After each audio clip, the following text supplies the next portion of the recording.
eu não tenho... Nós estamos... Eu gosto daquele... Mas eu só assisto tarde. Tem aquele programa da menina. Voltamos com o programa Momento Roraima. Se você quiser participar com a gente, mandar a sua sugestão, a sua crítica, a sua pergunta, é só entrar na nossa fanpage, que é facebook.com/Momento Roraima. Você pode entrar na nossa página e curtir aí para você saber as atualizações dos nossos assuntos que são debatidos aqui no programa. Você também pode acessar o nosso site do Amazon Site. Lá você confere as entrevistas. Essa aqui está passando ao vivo também pela internet, que é www.amazonsat.com.br. Voltando para falar sobre a imprensa roraimense com o presidente do Sindicato dos Jornalistas de Roraima, Gilvan Costa. Gilvan, continuando aqui nossa entrevista, na sua opinião, os comunicadores, em um modo geral, não só aqui em Roraima, mas em outros lugares do Brasil e do mundo, têm liberdade de expressão? Olha, temos, mas de uma certa forma, uma liberdade de expressão um pouco velada, né? Não é de acordo com seria constitucionalmente o nosso direito de liberdade de expressão. Porque não só aqui, mas como em todo o país, principalmente no Brasil, os veículos de comunicação, em sua maioria, estão em mãos de políticos. E isso nos torna, de uma certa forma, reféns da opinião.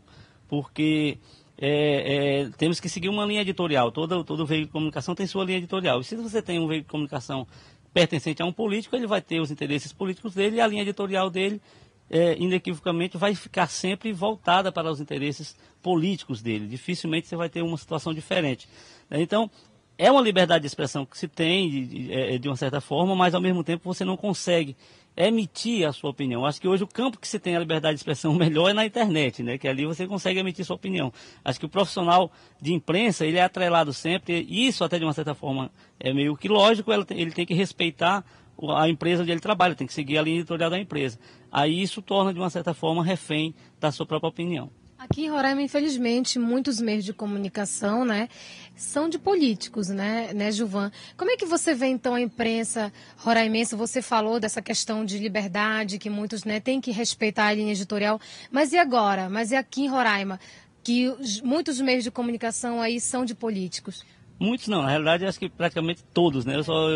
Que eu tenho conhecimento, apenas três veículos não estão em mãos de políticos aqui no estado de Roraima. Então isso torna, de uma certa forma, muito mais complicada a situação, porque principalmente pelo fato de que Roraima é um estado pequeno, Boa Vista é uma capital-estado, né, muito pequeno, onde todo mundo se conhece, você acaba, de uma certa forma, prendendo um pouco a liberdade de expressão do profissional, porque se você tem, às vezes, uma denúncia a ser feita e tal, quando chega no seu veículo de comunicação, o proprietário do veículo, não pode porque esse fulano aqui é anunciante da emissora, do jornal ou do outro veículo, e a gente não pode prejudicar o nosso anunciante, né? Então isso torna as coisas muito mais difíceis. Quando você mora numa cidade maior, como São Paulo, por exemplo, isso aí diminui um pouco. Existe também, da mesma forma, não deixa de existir. A Folha de São Paulo, o Estadão, os grandes veículos de comunicação impressos do país, eles também têm as suas amarras, né? Todos eles têm, né? Mas aqui se torna mais latente, é muito mais notório essa situação, porque é uma cidade pequena e como aqui tem muitos veículos de comunicação, você acaba se prendendo um pouco nessa situação. Aí fica mais difícil quando envolve a política, né, Gilvan? Inclusive esse ano, a situação esse ano vai ser bem complicada. Nós estamos aí em ano político, vamos ter que tomar muito cuidado, inclusive com o que se fala, com o que se escreve. Houve mudança nas próprias leis eleitorais com relação à questão da comunicação das leis eleitorais, inclusive com relação à internet. Então, existem alguns critérios que devem ser seguidos também pelos profissionais, pelas emissoras, né, pelos veículos de comunicação como um todo, e que é importante lembrar que hoje o profissional de imprensa, ele responde criminalmente por qualquer coisa que ele fizer de errado dentro da sua profissão, né? Pelo próprio Código Penal. Nós tínhamos a nossa lei de imprensa que foi revogada e hoje tudo o que é feito de errado, dito, escrito por um profissional da comunicação, ele vai responder criminalmente no tribunal comum. A gente sabe, né, de alguns casos aqui em Roraima, como outros também no Brasil, de pessoas que foram julgadas, pessoas que foram processadas por essa questão de escrever ou de falar alguma coisa que as pessoas não gostaram, né, Gilvan? E a questão da segurança, a gente sabe que também os profissionais estão correndo muitos riscos, por exemplo, lá no Rio de Janeiro, né, que é uma capital que tem muitos enfrentamentos, combates com o tráfico, enfim. E alguns profissionais estão sujeitos, né, até a sua própria segurança. Como é que você vê isso? Olha, inclusive tem um trabalho da Federação Nacional de Jornalistas e da FIJ, que é a Federação Internacional de Jornalistas, com relação a essa questão da segurança do profissional de imprensa. Hoje, cada dia mais, o Brasil ainda, de uma certa forma, tem muito pouco ainda comparado com alguns outros países que têm mais conflitos, que têm mais guerras, mas mesmo assim a nossa violência é muito mais trabalhista mesmo. Né? Mas mesmo assim temos mortes. No ano passado, pelo relatório da FENAGE, foram mais de 20 mortos no Brasil. Mais de 20 profissionais de imprensa que morreram no exercício da profissão. Então, isso é preocupante. Né? Aqui, no último caso que tivemos aqui de profissional que morreu no exercício da profissão, foi 80 e pouco ainda, não faz muito tempo que isso aconteceu. Mas temos outro tipo de pressão.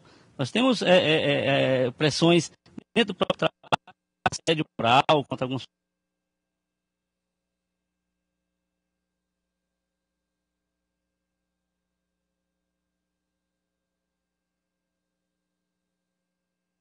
assédio moral, que hoje é muito discutido isso, o que veda o trabalho do profissional, o que faz com que ele fique ali meio que refém do seu patrão, né? Porque a gente, enquanto funcionário, enquanto trabalhador, a gente tem que seguir uma linha, como eu já falei, mas a gente tem que também ter o nosso respeito enquanto profissional. E quando acontece um assédio moral, né? Existe leis aí da imprensa, dos jornalistas que amparam esse profissional? Na realidade, isso são leis que estão no próprio Código Penal brasileiro, que foi reformado agora recentemente, e já entram alguns itens que não existiam. Essa questão do assédio moral é uma coisa que está sendo muito discutida em todo o país, em várias categorias, não só na nossa. Né? O pessoal da educação, o pessoal da saúde sofre muito com essa questão do assédio moral. Então, por isso mesmo, está se colocando isso já como penalidade, né, imputada para quem fizer assédio moral contra um funcionário.